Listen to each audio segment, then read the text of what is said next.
Dishonored, for me, first of all, represents adding a new fictional place on the map of important non-existing cities. I draw and I paint, and I was an industrial designer, so technically I was formed to reproduce things that don't exist in a very realistic way.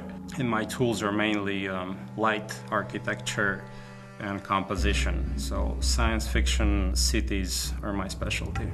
Industrial designers are again formed and trained to create things that don't exist and to make them appealing. And industrial design in itself is fiction. I specialized in advanced prototypes for non-existing cars, which are absolutely dream objects. And that's why the training is very useful. And historically, people like Sid Mead, who's designed Blade Runner, was an industrial designer, and he had the attention to detail and to craftsmanship to make up a world and make it very believable. So it's a very obvious relationship between science fiction and industrial design. So in Dishonored, you play a supernatural assassin in a steampunk city called Dunwall. And the game has what I would describe as a non-photorealistic art style, led by Sebastian Maton and Victor Antonov. When we first started the project, Raph and I kept saying, this is London 1666. It was the last year of the plague and the year of the Great Fire. The city of London at that point is pivotal to the world and pivotal to history. The early creative influences were historical architectural pictures of London and maps of London. Start with a location. Where is this taking place? All kinds of representations from different artists, painters, photographers, and filmmakers. As a visual designer, Victor works kind of like a historian. He really proceeds with what-ifs scenarios. So, okay, what if instead there was this event happen in history? We looked at specific rooftops, specific smokestacks, and facade ornaments that were very specific only to London and to no other city. When the first design come back is that it looks very real, even though it's not, but it's kind of believable because our brain kind of processes it in a way which just looks like, oh wow, that looks like a place that could exist. And that's why I think his methodology is so powerful to people.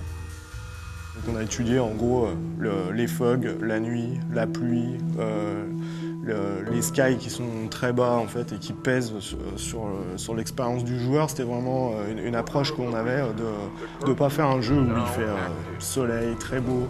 C'est comment infiltrer la lumière, donc c'est tout ce qu'on a étudié en allant à Londres. Et ensuite pour le retranscrire dans le jeu, il a fallu faire un petit peu de développement technique pour essayer de modifier la façon dont réagit la lumière avec les éléments du jeu vidéo, c'est-à-dire dans le brouillard, si on peut faire des haze et faire bloomer nos lights. C'est un bon setup pour un jeu vidéo et c'est une ville qui comporte une rivière, donc c'était très important pour nous, pour les missions qu'on fait dans notre jeu. En fait, on n'a pas l'approche classique du jeu vidéo. On a vraiment voulu revenir à des bases classiques d'art pur, c'est-à-dire les références qu'on a, elles n'ont rien à voir avec...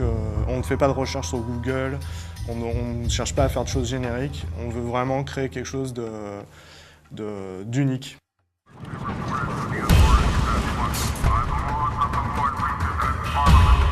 But the more we worked on the game, the more two things began to happen. As Raph and I and the team collaborated with Victor Antonov and Sebastian Maton, we started moving the game forward and forward in time, until we eventually got to some sort of 1800s. We also moved further and further away from the real world and eventually just said, okay, this is the city of Dunwall. We were somewhere in this time period where there's a lot of technology, but there's a lot of mechanical technology going on. So we based everything on suspension, steam, and basic fuel. We wanted to bring some rock and roll into that and some modern elements. So we started adding more science fiction element, pulling it forward in time and including technologies from probably mid-19th century. So this was just one foundation, one layer. Up on this layer we built what happened to the city 30 years later, 70 years later, etc. Technology and the machines in Dishonored have again a specific narrative function. They tell the story of the ruler of the country who has a flair for industrial design and progress. So he's building bridges and buildings and fences and devices to modernize the city and to crush and oppress people as well.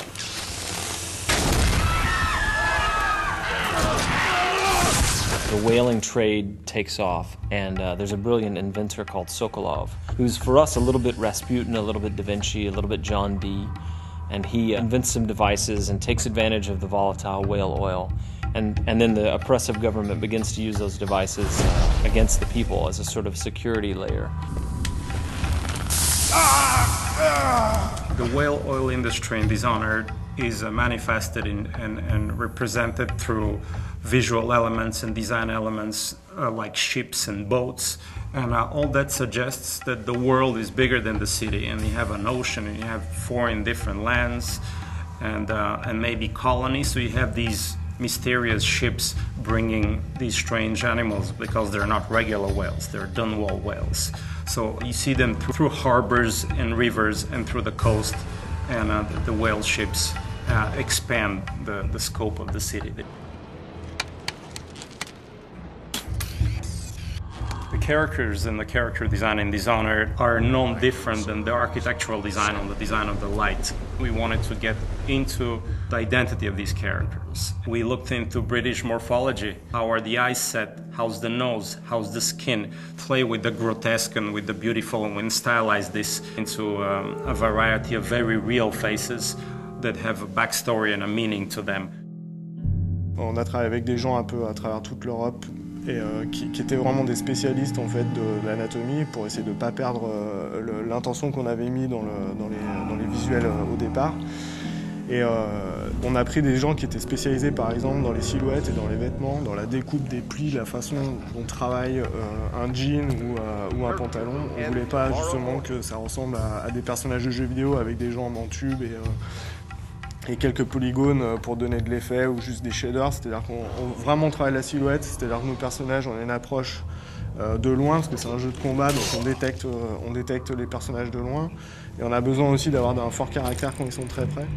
Ce qui rend vraiment les personnages de Dishonored uniques, c'est le fait qu'on a voulu les typer dès le début. En fait, on est parti dans cette stylisation. Et par exemple, au niveau des proportions, si je repense au City Guard, en fait, qui est un combattant, on n'a pas hésité à lui grossir les mains, à réduire sa boîte crânienne, pour vraiment qu'il ait le physique qui reflète ce qu'il fait dans le jeu. Et à l'opposé, on a par exemple les aristocrates qui sont beaucoup plus élancés, avec des fronts plus hauts, qui sont assez hautains, en fait, qui ont des visages vraiment durs. Ensuite, la deuxième approche, en fait, c'est de les passer en modélisation, en 3D pour le jeu. Et le but, c'est de ne pas perdre l'essence qu'on a dans la peinture, parce que c'était carrément de la peinture qu'on avait, c'était pas juste des croquis. Et garder ça en 3D. Donc là, la contrainte, c'était plutôt technique, c'est comment garder quelque chose un peu de vivant et pas de tout générique, tout lisse. En fait, ce travail de stylisation qu'on a réalisé sur nos personnages, on a aussi voulu l'appliquer sur nos animaux. C'est pas des animaux qu'on a l'habitude de voir, ils sont vraiment particuliers. Et là, j'ai en tête l'exemple du Wolfhound, où justement, on a pris un chien, mais on l'a mélangé aussi avec un peu de crocodile, un peu de girafe, pour le rendre vraiment unique et qu'il y ait un côté fantastique dans notre univers. On a fait une silhouette très forte, il se déplace vraiment d'une manière très particulière. C'est pas un chien qu'on pourrait croiser dans la rue tous les jours. For Dishonored, we worked with Blind Light, which is a great company out in LA, who not only helped us find some really great actors to fill all the roles, but also we worked with a few key people that we picked out that you would call like celebrity talent. You know, the game is mostly an action game, but it's also got some role-playing game-based elements. For some of the characters, we had a list of people we wanted to go after. Brad Dourif plays our character Piero, who's a craftsman, artificer, natural philosopher. Damn Sokolov! He will haunt me to my grave. Chloe Grace Moretz was good enough to lend her voice to a character named Emily, who's quite important. I love getting in the booth and just kind of playing with the different voices and sounds and stuff you can make, and trying to really get the acting through onto the video game. Susan Sarandon, I'm older, so I'm a big fan of hers from even as far back as the Rocky Horror Picture Show days. And she plays an interesting character that I don't want to say too much about right now. So those guys bring their own ideas to what the character's feeling and the intensity. And so just talking purely in narrative terms, I think the voice actors add a level of polish and help the player just sort of like empathize with what's going on.